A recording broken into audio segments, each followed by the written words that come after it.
active versus passive perspective of reality. This is a theory I came up with that fills in the gaps from many other theories. Let's say your favorite band is the Beatles, and you were to try to sell someone else on that fact. The fact that they say they are the best band ever. Well, if they like Metallica and they think Metallica is the best, then you two will butt heads. On the surface, this is what conversing religion with someone who isn't religious is like. They know for a fact that they're right, but you know for a fact that you're right, that the other person's wrong. This is active versus passive perspective of reality. And so, for example, the Bible said, love God with all your mind, body, and soul.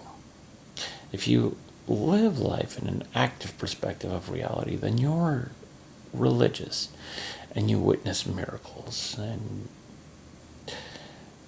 you're fairly positive. This is because your positivity is moving you into a higher vibrational frequency. And the universe works on vibrational frequencies anyway. And so you can see all that in life, and you can see all that life can manifest. As you ascend, as we all ascend into our vibrations, more things seem to go our way. This isn't the secret or law of attraction. This is the fact that God made us in His image of consciousness and imagination.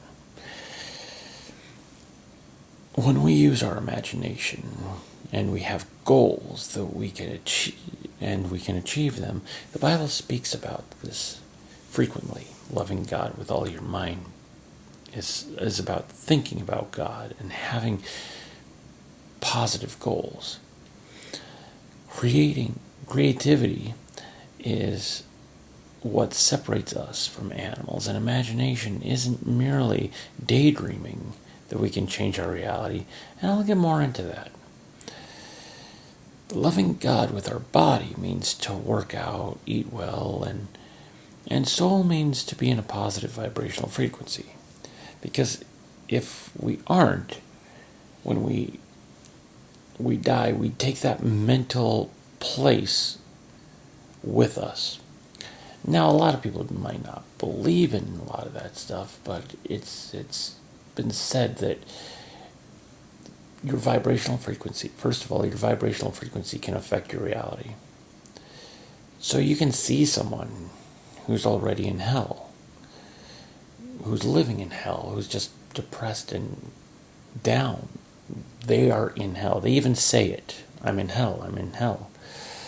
And then there's those people who have distressing near-death experiences. And those are the people that have taken that perspective onward later. However, some people believe that near-death experiences are purely fictional, and there's a lot of reports stating otherwise. Mostly the fact that there's a flash that occurs at as soon as an egg is met with a sperm. There's a flash of light. At the end of life, they have done studies, and there's a quick brain flash that lasts about a minute.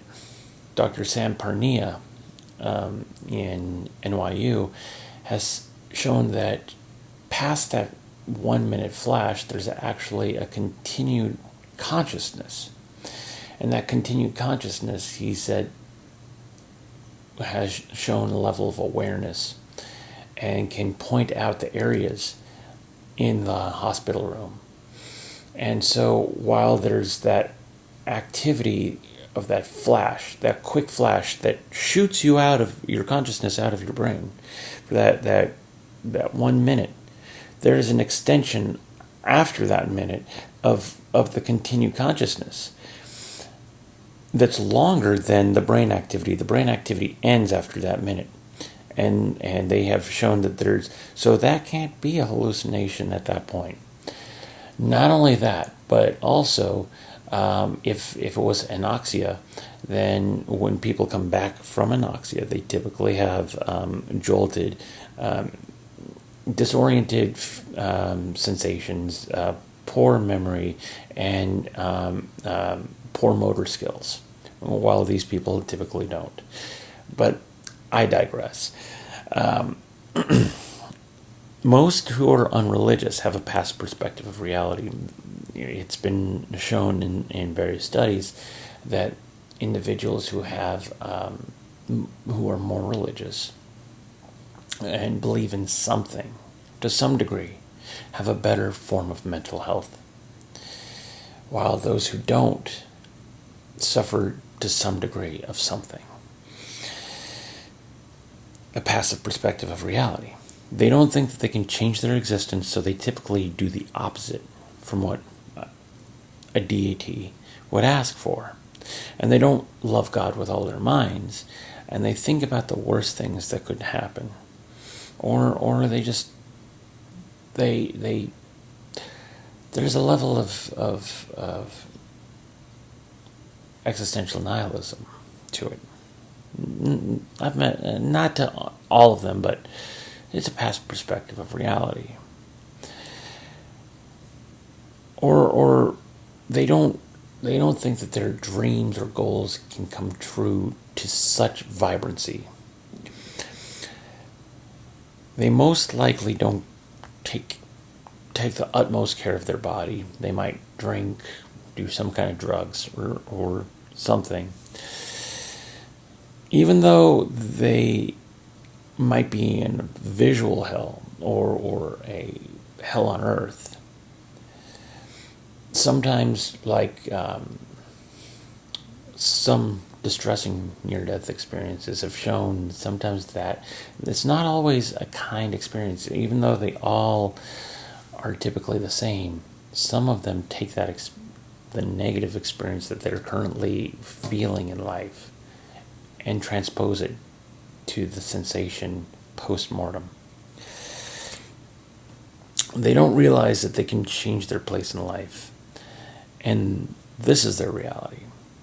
Like the band thing that I mentioned before. So how do we find a unification? Purely through compassion. The best is to preach through actions.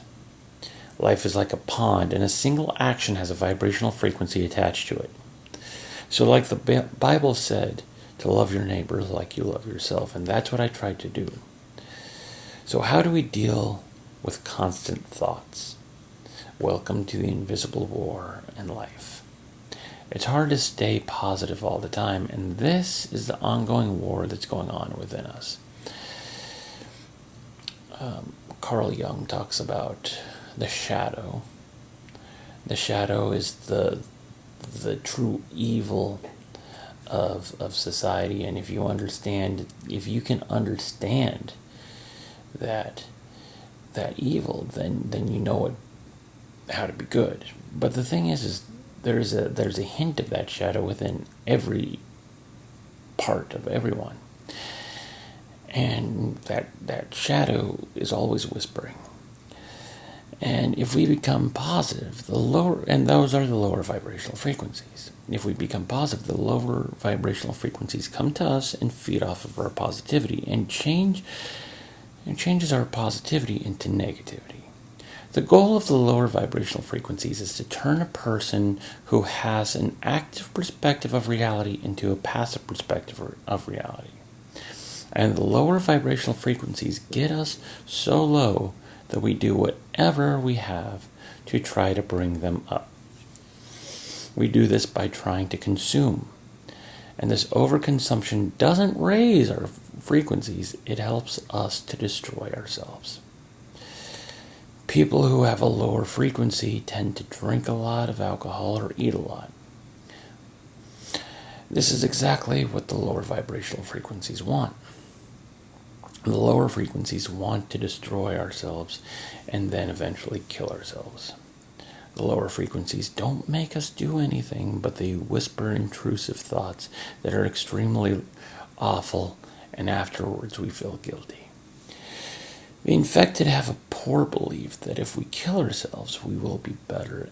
But if you're living in hell, when you die, you take that with you, and when our frequencies get low, then the doctors think we need antidepressants.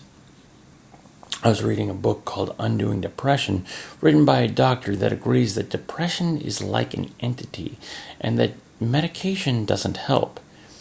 Medication changes your body. Now, it helps in some situations. If there's a true chemical imbalance, yes. Sometimes you need that assistance. But long term, the doctor himself said that that the medication won't help completely. Medication changes your body, but it doesn't change your frequency. It doesn't change your mind.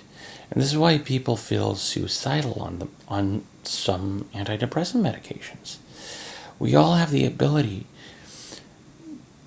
to turn this around with medication, with medication, and by being present. One of the things that Jesus said is he wanted us to focus on him as something to set our vision upon. And Jesus is a transformative force by humbling ourselves to Jesus when you're allowing the higher vibrational frequencies to come to you. Jesus taught everyone to be humble and to love everyone. And when we realize we can do whatever we can to change our reality, the humility tends to mutate into pride. And when that happens, we like to open the door to lower frequencies. The pride makes us want to be more and more. It feeds the brain. And that's why we humble ourselves by kneeling down to God. The brain is very materialistic. And when we shut our brain down by meditating or by being present, then we are living spiritually. Low frequencies whisper to our brain horrible ideas. Everything has a frequency, and if we surround ourselves with lower frequencies, then it becomes overwhelming, and one might start to think that these frequencies are their own. These are just my theory anyway.